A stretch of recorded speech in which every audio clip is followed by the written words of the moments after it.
Sir ఆ. Job calendar అన్నారు, రుణమాఫీ అన్నారు. రేవంత్ రెడ్డి ఎక్కడంటే మీరేమంటారు? ఇంకా మన తొందర 100 రోజులు టైం చెప్పారు కదా వాళ్ళు. ఆ! 100 రోజులు టైం చెప్పారు.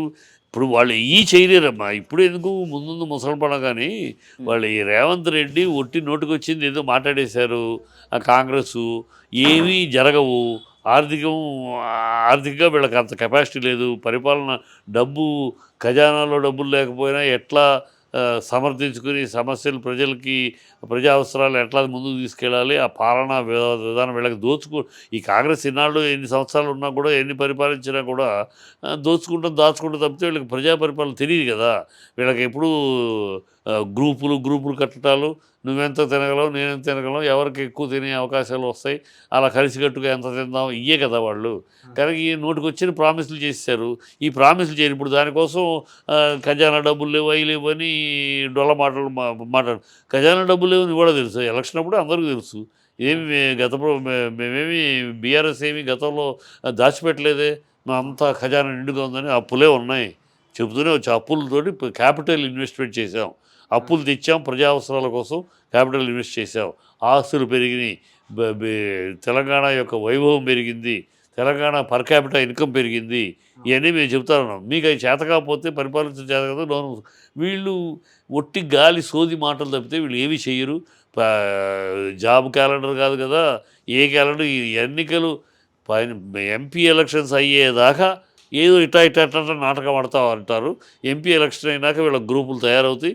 గ్రూపులు జుట్టుముళ్ళు పుచ్చుకుంటారు, ఒకళ్ళనొకళ్ళు కొట్టుకుంటారు, తిట్టుకుంటారు, తట్టుకుంటారు, గాంధీ భవన్ తగలబెట్టుకుంటారు కూడా. ఇవన్నీ మనం చూస్తాం ఏప్రిల్ మే తర్వాత. ఏప్రిల్ మే వరకు ఇలా గుమ్మనంగా ఏదో ఒకటి మేము అదేస్తాం ఇదేస్తాం సమీక్ష చేస్తాం. చెయ్యండి అయ్యా, ఎవడొద్దరు సమీక్ష చేయొద్దని ఎవరు అన్నారా? చెయ్యండి. లేస్తే మనిషిని కాదు, లేస్తే మనిషి కాదు, ఈ సొల్లు ఎందుకు? వేయండి, సమీక్ష చేయండి, ఆధారాలు పట్టుకోండి. మీ వల్ల కాదు, అక్కడ ఏమీ లేవు. అక్కడేమి మీరు పట్టుకుంటానికి ఆధారాలు మీరు కొత్తగా కథలు సృష్టించాలి తప్పితే ఏమీ లేవు. అన్నీ డిపార్ట్మెంటల్ వైజ్గా ఎవ్రీ ఇయర్ గతంలో ఇస్తానే ఉన్నాం. కనుక మీరు కొత్తగా తవి తీయగలిగితే లేదు.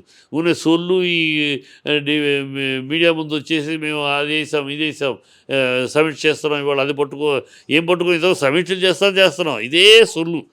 సమీక్ష పట్టుకొని లేస్తే మనిషిని కాదు అనొద్దు. లెగవండి, పని చెయ్యండి. ఊరినే ఈ సాకు చూపించుకొని ప్రజల మైండ్ని డైవర్ట్ చేసి వీళ్ళు ఆల్రెడీ 60 రోజులు అయిపోయింది.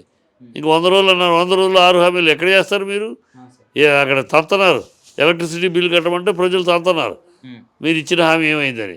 బస్సుల్లో ఫ్రీ ఇస్తే బస్సులు ఆడవాళ్ళు డ్రైవర్ లాగా కొడుతున్నారు, కండక్టర్ లాగా కొడుతున్నారు, ఆటో వాళ్ళు మా బతుకులు ఏమైందని అంటున్నారు. అన్నీ జరుగుతున్నాయి. ఇంక మీరు ఎప్పుడు ఆ మిగతా హామీలు మీరు ఇవ్వగలిగేది లేదు, చేయగలిగేది లేదు. ఊరిని సొల్లు కౌలు చెప్తూ ఉంటారు. పార్లమెంట్ ఎన్నికల దాకా దీన్ని అలా లాగుతారు. పార్లమెంట్ ఎన్నికల తర్వాత ఇక అప్పుడు మీలో గ్రూపు ముఖ్యమంత్రి మార్పు. రేవంత్ రెడ్డి వల్ల మా ప్రామిసులు నెరవేర్చడానికి కుదరలేదు, పాలనా విధానం తెలియట్లేదు కనుక ముఖ్యమంత్రిని మారుస్తున్నాం, ముఖ్యమంత్రిని మార్చి అలాంటి డ్రామాలు చేయడంతో ఏమీ ఎందుకు కొరగదు. తెలంగాణలో కుల రాజకీయాలు ఉన్నాయి, అవి నేను తీస్తానన్నారు రేవంత్ రెడ్డి గారు. దాని గురించి ఏమంటారు? తెలంగాణలో కుల రాజకీయాలు ఉన్నాయనేది రేవంత్ రెడ్డి చెప్పాలి. రేవంత్ రెడ్డి లాంటి బుద్ధిహీనులు చెప్పాలి తప్పితే, బుద్ధిహీనులు మాట్లాడాలి తప్పితే తెలంగాణలో కుల రాజకీయాలు లేవు. ఆంధ్రాలో ఉన్నాయి కుల రాజకీయాలు, ఇక్కడ కుల రాజకీయాలు లేవు. అది చాలా బుద్ధిహీనం మాట. కులాన్ని బట్టి ఓట్లేసే పరిస్థితి లేదు ఇక్కడ.